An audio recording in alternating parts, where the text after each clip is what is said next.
I'm Michael with Writer Sanctuary, and today I want to talk about 7 things a freelance writer can do when there is no work.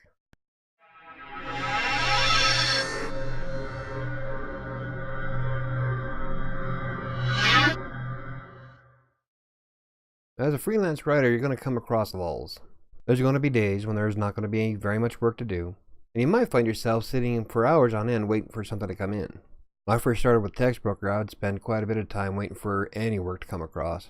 Nowadays, that's not so much of a hassle, but back then there were times where I wouldn't get maybe 1 or 2 articles done in a day, and that'd be it. Of course, at that point, I was also working at the school district, so I had a regular paycheck coming in as well. So these are 7 things that I did to keep myself occupied. The first thing is look for other content mills. Textbroker, which is my favorite content mill, isn't the only one that's available. There are plenty of them out there that'll pay you for creating content. For instance, I used to work on Fiverr and WriterAccess at the same time. There were days where I'd have 3 tabs open on my browser, each one on a different site, and when the work slowed down on one, I'd jump onto another. For the most part, it kept me constantly working. Now, I have used hirewriters.com before, but I just don't like the interface.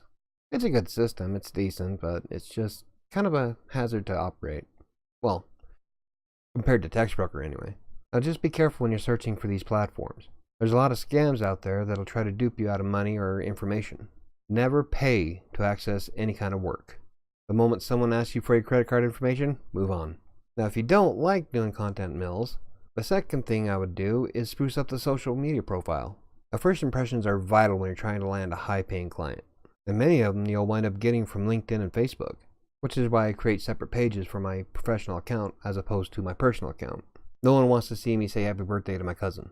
I'll do a more in-depth video on social profiles in the future, but for now, make sure your social media profiles are professional and rich with information that shows clients what they can expect by hiring you.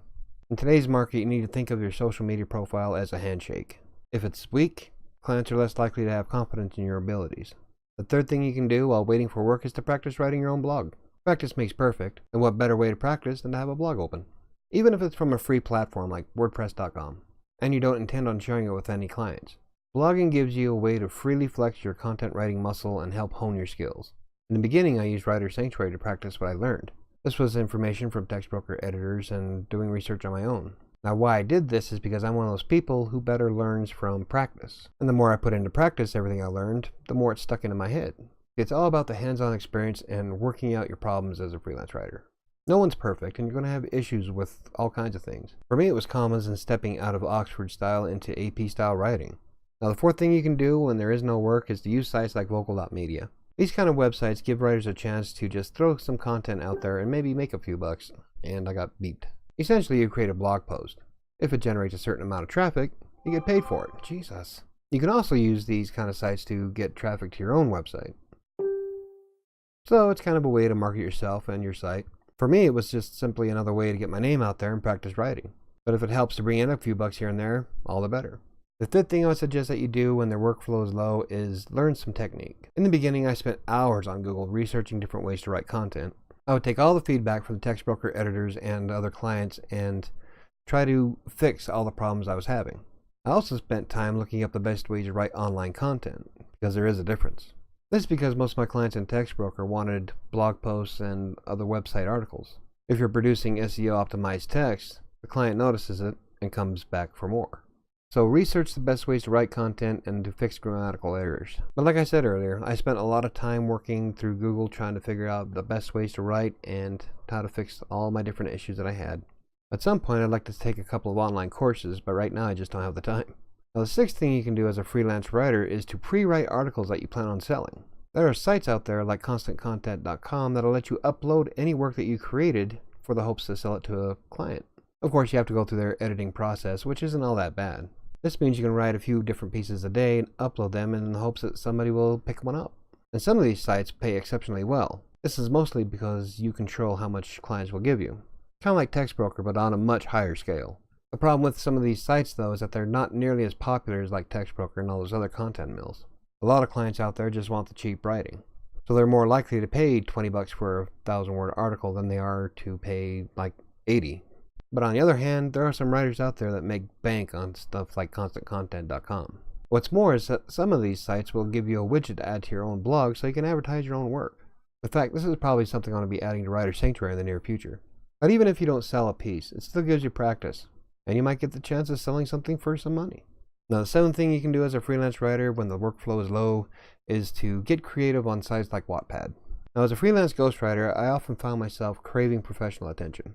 See, most of the content that I've created goes underneath somebody else's name. Somebody else takes credit for the work that I do. And in most cases, I was paid well, but just sometimes I like to see my name attached to something. Well, other than my blog posts. And right now I do. One of my clients right now lets me add my name as the author to their content. But essentially, I'm still a blogger. I want more, which is why I started publishing on Wattpad. Now, Wattpad is a system where you can publish all kinds of different writing.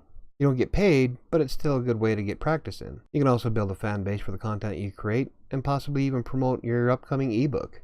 For myself, I use it to fine-tune my skill and to find my niche when it comes to a certain style for fictional writing. I plan on publishing my own book in the near future, and I would love to get the constructive criticism of readers to fine-tune my skill, to find my own style, so to speak. After my mom and my sister has published their books, I feel like I'm being left behind. Besides, some Wattpad authors have been picked up by publishing houses and major corporations for creating online content. Some of these people make a ton of money now. But it's nice to be creative and create something new, as opposed to a tutorial or a blog post. Even if it's not going to land me a job or bring in some kind of money or make me a big star, I just like to write. And who knows what it might lead into. In fact, I should be finishing up one of my horror novels in the near future. I've been working on it every night, and I'm hoping to get it done. It's been in progress for about, 2.5 years? But anyway, my point is to never sit idle. Anytime you're not spending improving your skill or looking for work is when that's wasted.